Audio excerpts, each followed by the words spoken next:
খড়দহের একটি অনুষ্ঠান বাড়িতে বিধানসভা নির্বাচনে জয়ের পর বিজেপি কর্মীদের অভিবাদন জানাতে মিলিত হলেন খড়দহের বিধায়ক তথা রাজ্যের মন্ত্রী কল্যাণ চক্রবর্তী। দিন নানা সাংস্কৃতিক অনুষ্ঠান সহ খাওয়া দাওয়ার ব্যবস্থা ছিল এই কর্মসূচিতে। এই মঞ্চ থেকে আগামী দিনে কাজের জন্য দলীয় কর্মীদের উদ্বুদ্ধ করেন। উপস্থিত ছিলেন খড়দহের বিজেপির 4টি মণ্ডলের সভাপতি সহ বিশিষ্টজনেরা।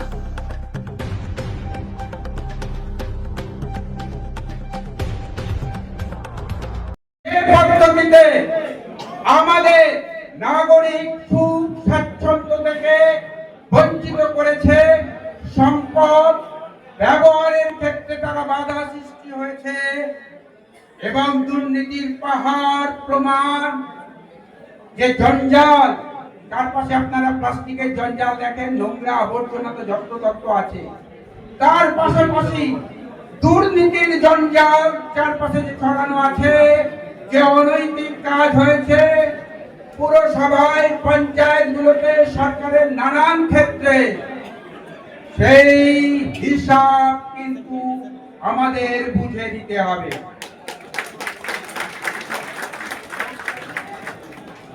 দল বদল সম্পর্কে আমাদের সুনির্দিষ্ট কথা আমাদের রাজ্যে সম্মানীয় রাজ্য সভাপতি তিনি দায়িত্বহীন ভাষায় তা প্রকাশ করেছেন। আপনারা রবীন্দ্রনাথ ঠাকুরের কথা ও কাহিনী, এই কাব্য গ্রন্থ অনেকেই হয়তো পড়েছেন।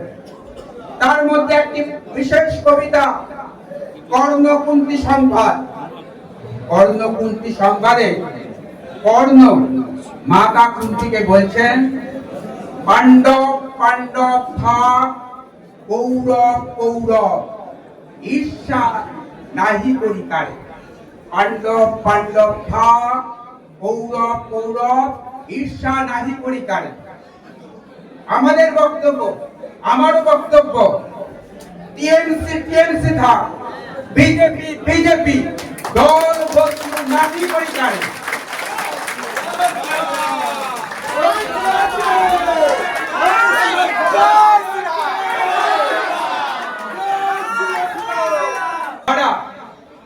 চৌঠা মে দুপুর 12টার পর সবুজ আবির মুছে দিয়ে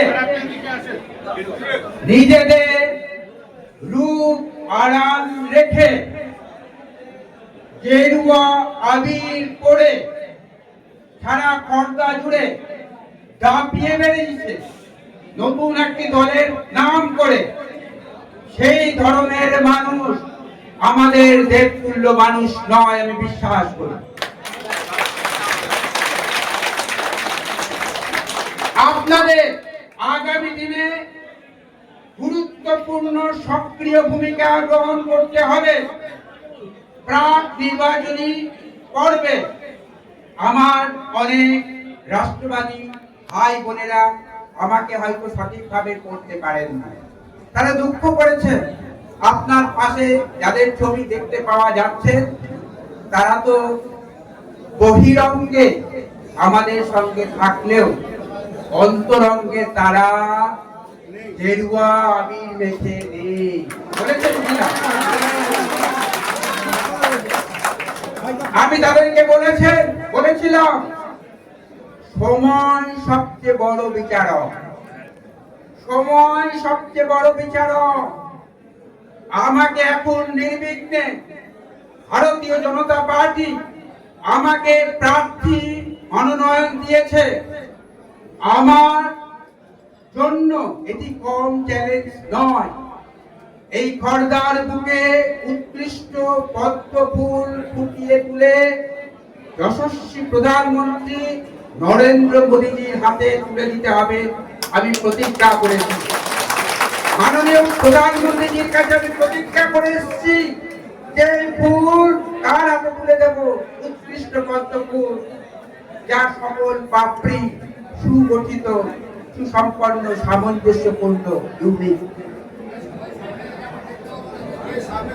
আমরা আগামী দিনে চাই আমাদের যারা কর্মী সমর্থক আছেন তারা আগের মতো পূর্বতন বিজেপি যারা কার্যকর্তা দেখেছি আজ থেকে কয়েক দশক আগে, তারা আমাদের দলের পতাকা নিজে হাতে তার জন্য প্রয়োজনীয় বাঁশের কলসি কেটে লাগিয়ে সাইকেলে করে রক্ত ঘাম ঝরিয়ে এই দলটি করেছেন। তার উপরে দাঁড়িয়ে আমরা আজকে এই দলের সৌধ নির্মাণ করেছি।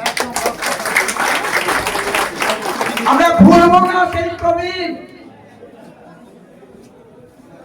সেই অন্তর থেকে যারা দল করেছেন তাদেরকে ভুলবো না, তাদের ইতিহাস মুছে যেতে দেব না।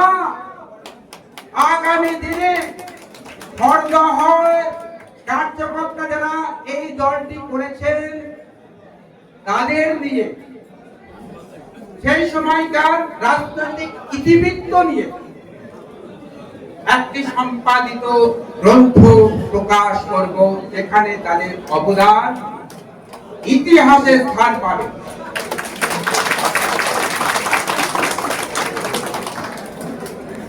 আগামী কয়েকদিন এই জুন মাস জুড়ে আমাদের যে দলীয় কর্মসূচি, সরকারের যা কর্মসূচি, তা নিষ্ঠার সঙ্গে আপনারা পালন করবেন। সেই সংক্রান্ত সূচনা আপনাদের কাছে যাচ্ছে। দু একটি উদাহরণ দিয়ে একদম